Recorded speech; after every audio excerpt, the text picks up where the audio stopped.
Sallallahu ala Muhammad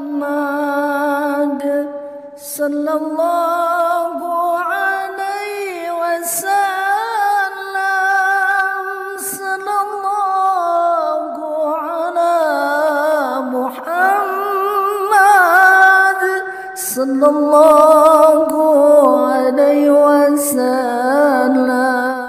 Assalamualaikum warahmatullahi wabarakatuh. Alhamdulillahilladzi hadana lihadza wa ma kunna linahtadiya laula an hadana Allah. Asyhadu an la ilaha illallah wahdahu la syarika lah wa asyhadu anna Muhammadan abduhu wa rasuluhu la nabiyya ba'dah. Allahumma salli wa sallim wa barik ala Sayyidina Muhammad wa ala alihi wa sahbihi ajma'in, amma ba'd.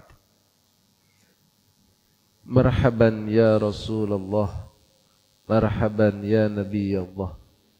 Assalatu wassalamu alaika ya Sayyidi ya Rasulullah.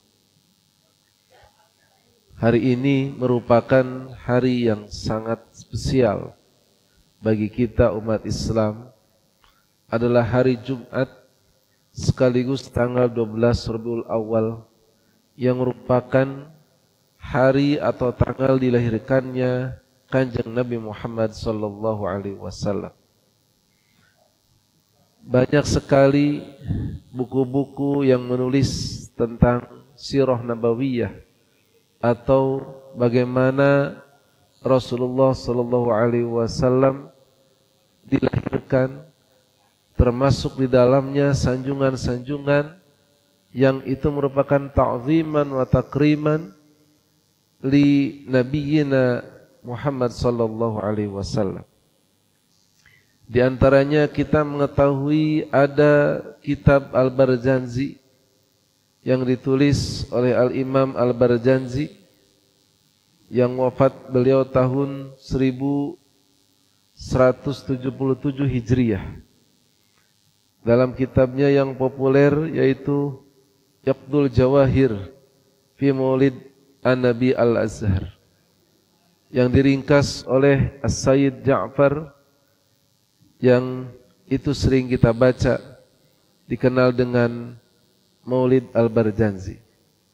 Berikutnya kita juga mengenal Maulid Ad-Dibai, yaitu sirah nabawiyah yang ditulis oleh Al-Imam Ad-Dibai, Abdurrahman Ad-Dibai, yaitu beliau wafat tahun 944 Hijriah. Ada juga yang ditulis oleh Al-Imam Al-Habsyi yang kita kenal dengan Simtudurornya. Juga Al-Imam Jalaluddin As-Suyuti yang beliau wafat tahun 911 Hijriah dengan kitabnya Husnul Maqsid fi Amalil Maulid. Banyak sekali kitab-kitab lain yang belum disebutkan, namun pada intinya ada satu hal di dalamnya ketika dicantumkan atau disebutkan kelahiran baginda Rasulullah sallallahu alaihi wasallam, maka disitulah ada mahalul qiyam atau berdiri sebagai bentuk pengagungan kepada Rasulullah sallallahu alaihi wasallam. Sebagai contoh adalah dalam kitab Al-Barzanji, saat penulisnya mencantumkan wa akhadhal makhadu fawaladathu sallallahu alaihi wasallam nurayyatala sana. Saat itulah maka mahalul qiyam atau dikenal dengan marhaba. Al-Imam Ad-Dibai juga menulis saat sampai kepada falamma ishtadda biha talqu bi'idni rabbil khalq wadu'atil habibah sallallahu alaihi wasallam sajidan syakiran hamidan ka'annahul badru fi tamamih. Disitulah mahalul qiyam.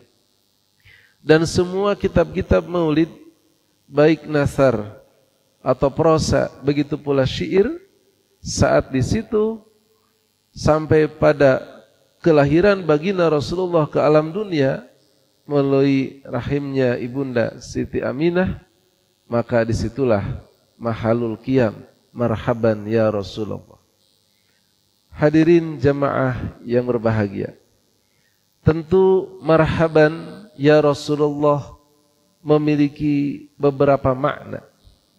Kalau secara leksikal atau secara kamus dapat kita baca, marhaba itu diambil dari kata rohiba yang artinya lapang, luas, lega. Sehingga orang yang mengatakan marhaban itu menunjukkan bahwa selamat datang. Dengan kelapangan hati kami sambut dengan penuh kegembiraan. Maka menurut pengertian ini, marhaban ya Rasulullah artinya wahai Rasulullah, kami sambut kedatanganmu dengan penuh lapang dada, dengan penuh senang hati dan kegembiraan. Maksud yang kedua adalah makna secara spiritual. Marhaban ya Rasulullah secara spiritual itu merupakan ekspresi kecintaan dan kerinduan kepada baginda Rasulullah sallallahu alaihi wasallam. Karena dihadirkannya hati kita, ruh kita untuk bertemu dengan sang Rasul, kekasih kita, tentu ini tidak mudah dimunculkan kecuali oleh orang-orang yang cinta, yang rindu kepadanya. Dan bentuk penghormatan saat menyebut nama beliau adalah ketika itu sambil berdiri, ya Nabi salam alaika, ya Rasul salam alaika, ya Habib salam alaika, salawatullah alaika. Hal-hal seperti ini tidak berlebihan bagi seorang pecinta atau perindu, sehingga saat dia menendangkan, melantunkan hal-hal tersebut, itu menghadirkan Rasulullah sallallahu alaihi wasallam dalam dirinya, hadir sehingga merasakan keberadaannya dan merindukan untuk bertemu dengannya. Selanjutnya adalah makna dalam tradisi maulid.